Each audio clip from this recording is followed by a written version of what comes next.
Segundo libro de los Reyes, capítulo 12. En el 7º año de Jehú comenzó a reinar Joás, y reinó 40 años en Jerusalén.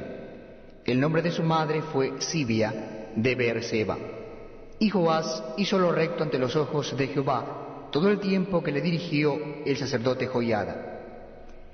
Con todo eso, los lugares altos no se quitaron, porque el pueblo aún sacrificaba y quemaba incienso en los lugares altos.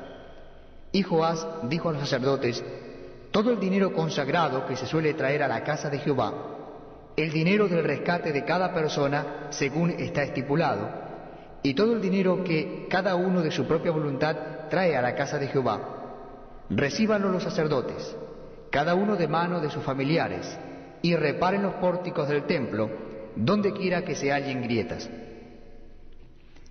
Pero en el año 23 del rey Joás, aún no habían reparado los sacerdotes las grietas del templo. Llamó entonces el rey Joás al sumo sacerdote Joiada y a los sacerdotes y les dijo: ¿por qué no reparáis las grietas del templo? Ahora pues, no toméis más el dinero de vuestros familiares, sino dadlo para reparar las grietas del templo. Y los sacerdotes consintieron en no tomar más el dinero del pueblo, ni tener el cargo de reparar las grietas del templo. Mas el sumo sacerdote Joiada tomó un arca e hizo en la tapa un agujero y la puso junto al altar, a la mano derecha, así que se entra en el templo de Jehová. Y los sacerdotes que guardaban la puerta ponían allí todo el dinero que se traía a la casa de Jehová. Y cuando veían que había mucho dinero en el arca, venía el secretario del rey y el sumo sacerdote, contaban el dinero que hallaban en el templo de Jehová y lo guardaban.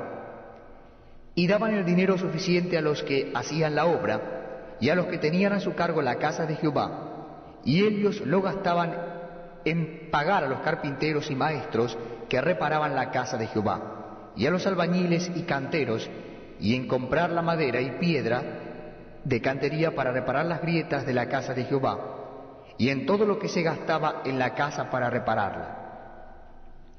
Mas de aquel dinero que se traía a la casa de Jehová, no se hacían tazas de plata, ni despabiladeras, ni jofainas, ni trompetas, ni ningún otro utensilio de oro ni de plata se hacían para el templo de Jehová, porque lo daban a los que hacían la obra y con él reparaban la casa de Jehová. Y no se tomaba cuenta a los hombres en cuyas manos el dinero era entregado, para que ellos lo diesen a los que hacían la obra, porque lo hacían ellos fielmente. El dinero por el pecado y el dinero por la culpa no se llevaba a la casa de Jehová, porque era de los sacerdotes. Entonces subió Hazael, rey de Siria, y peleó contra Gat y la tomó. Y se propuso Hazael subir contra Jerusalén. Por lo cual tomó Joás, rey de Judá, todas las ofrendas que habían dedicado Josafat y Joram y Ocosías, sus padres, reyes de Judá, y las que él había dedicado, y todo el oro que se halló en los tesoros de la casa de Jehová y en la casa del rey, y lo envió a Hazael, rey de Siria, y él se retiró de Jerusalén. Los demás hechos de Joás y todo lo que hizo, ¿no está escrito en el libro de las crónicas de los reyes de Judá? Y se levantaron sus siervos y conspiraron en conjuración y mataron a Joás en la casa de Milo, cuando descendía él a Sila. Pues Josacar, hijo de Simeat, y Josabad, hijo de Somer, sus siervos, le hirieron y murió, y lo sepultaron con sus padres en la ciudad de David, y reinó en su lugar Amasías, su hijo.